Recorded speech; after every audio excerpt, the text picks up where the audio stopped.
Yo guys, what's going on? It's your boy Ethan, and welcome to the intro. We are inside the Gold Nugget playing that one-capped 1-2. Flashback.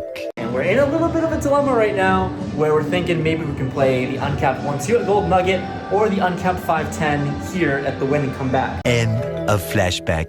We're not playing uncapped 5-10, but we are that asshole. I've always wanted to do this, fulfill this dream of getting 1,500 in reds and just stacking a pyramid, making a big stack. We'll see what happens. We're in for 1,500, and we're going to have this obnoxiously large pile of red chips. And we're in this 1-2 game. Hopefully we run it up and mix in some action, but it's an uncapped 1-2, and we're in it. We're in it. Hopefully run well.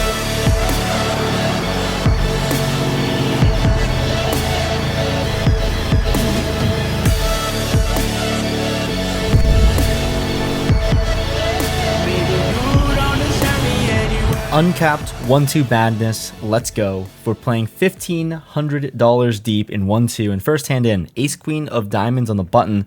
There are 3 limpers to me and I've seen people open up to $25, so I'm going to size up and raise this one to 30. Now, Wolfgang in the big blind 3-bets us to 100. He just bought in for 2K deep, so he covers us actually. The limpers fold to me, and now obviously we have an easy call, but I feel like his 3-betting range here has to be a little narrow out of position, facing a pretty huge raise preflop as well. Anyways, I call for 70 more. Let's go to a flop. Flop is King 5-6 Rainbow. He c-bets $65. Pretty good sizing here, I think, from him, but sitting with ace queen high, totally whiffed. I think we're going to have to fold this one. He shows pocket jacks and takes this first pot down. Nice hand. Good work. Well, considering Wolfgang did buy in for 2K more, time to add on for a little bit more. We go back to the cage, add $1,500 more in our stack, and we're in for a normal amount of $3,000 at 1-2. This hand here recorded just a tad late since I was trying to move seats and move all my chips. I have ace queen under the gun, and I open things up to $15.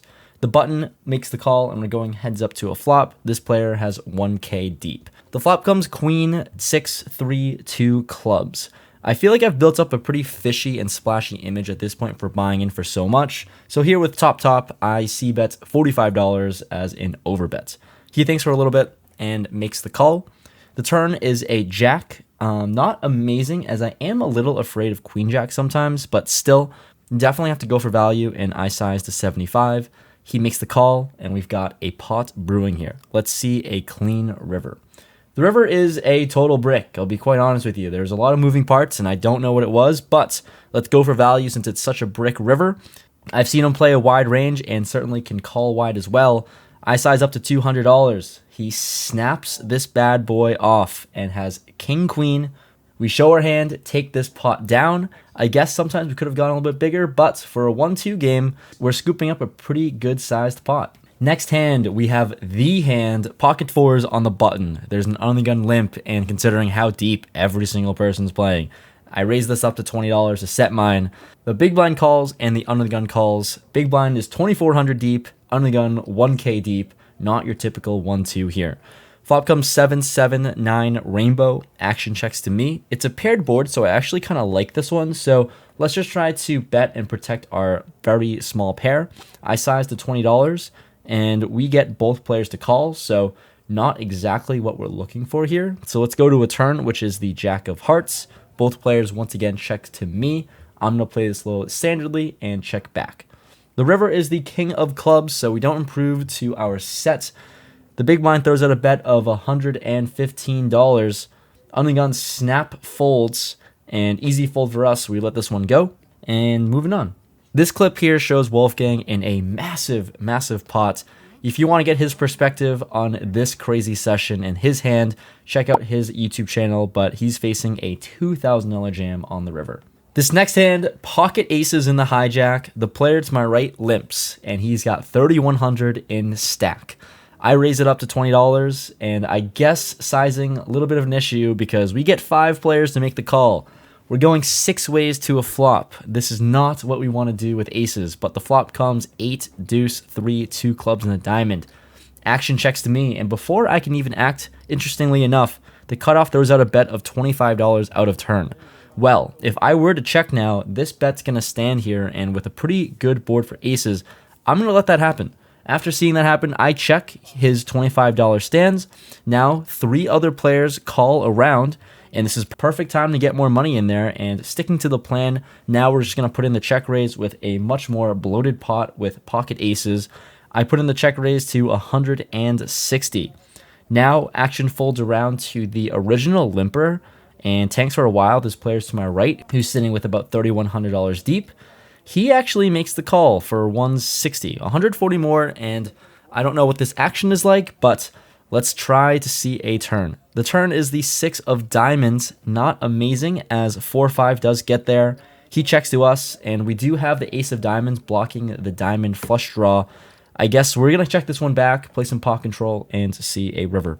The river is the 4 of diamonds. This board is just getting worse and worse for pocket aces.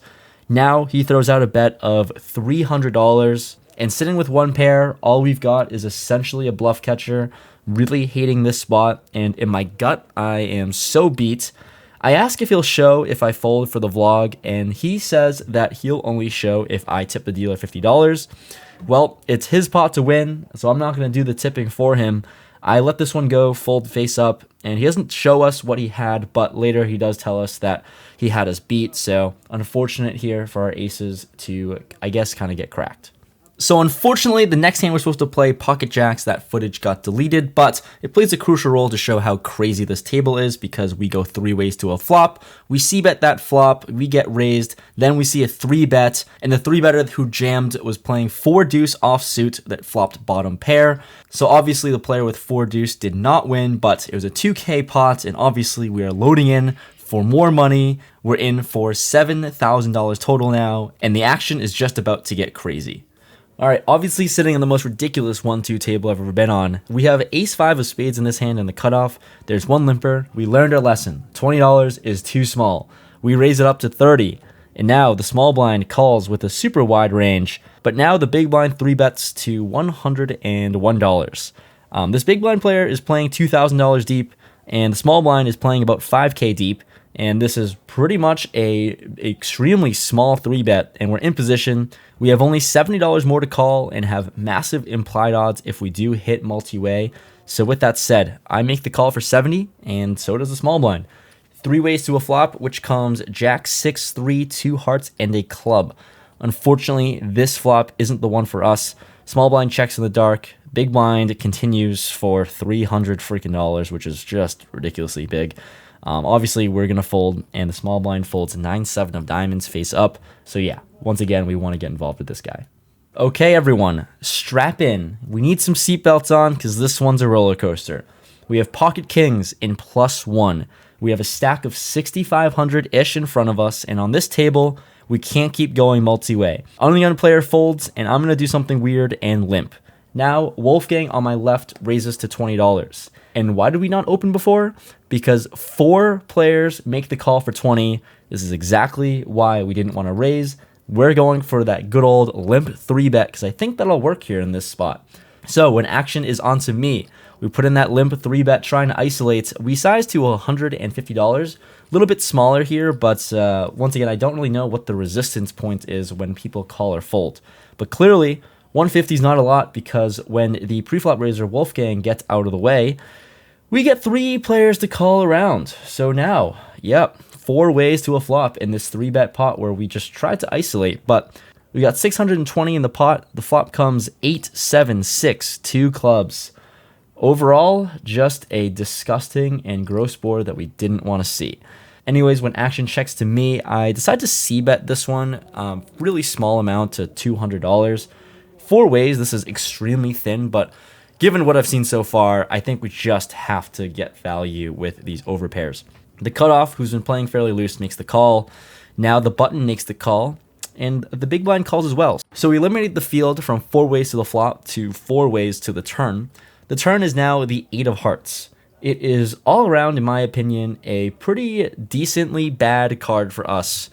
I don't know what that means. Obviously, top pair turns into trips, but it's less likely someone has an 8x holding, and we have the best 2-pair combo.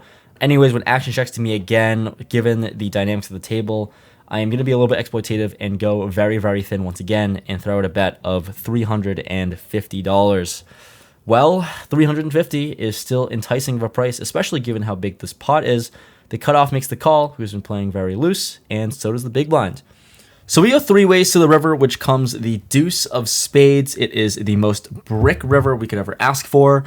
And when the big blind checks to me, we have a decision to make whether we want to block bet or we can just check because the button player has the propensity to bluff a lot.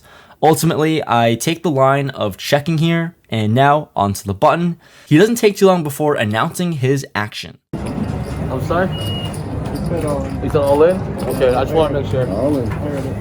That's right. It is a $5,000 all-in, and the big blind doesn't take too long, maybe 10 seconds, to make his decision. Take call. Okay, fuck, dude. And now on to us. The button with a 5K jam, the big blind with essentially a snap call of 4,400 total. We cover both, and I think now we have a pretty clear decision to make.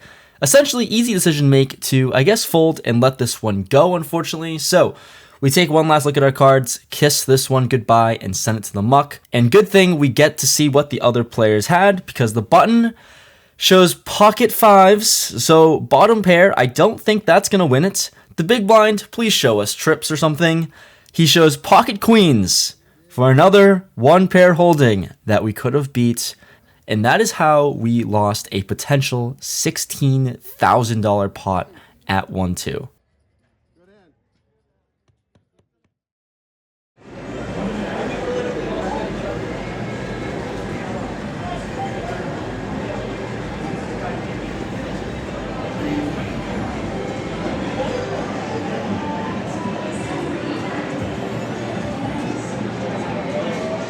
Would have tripled up. That was a, if I call, that's a 15, 17, 18K pot. 18K pot. I've been walking around. 18K pot, we folded. Thought it was a good fold. He snap called. Result oriented wise, maybe I can block bet river. Block bet river may work, but when big blind just snap calls, it's just crushing the big blind range, and he slow played trips before. He's also slow played a flop straight. What am I gonna do? What am I gonna do? All right, guys, it's the morning after that session, and my goodness, have you ever seen a 1-2 session like that? I don't know what to say. I still don't know what to say. We played for 4 hours. We were in the game for $7,000 for a 1-2 game, and we were out of the game for 56-48. Yeah, didn't run amazing. Had to make some laydowns with the aces that we had to fold to a river bet. And that king's hand, that could have been like a 13, 14K pot, something massive like that. That one stings. That one stings. Hopefully you enjoyed this video. Please leave a like if you've made it this far. This is actually going to be the last video to close out the Vegas trip. So next video we'll be back home in New Hampshire playing in some of the rooms there. So we'll quarantine for a few days. But for the people asking why is there a backlog, it's for this, for travel purposes. We'll be quarantining for like maybe a week or so or something like that. And we'll try to...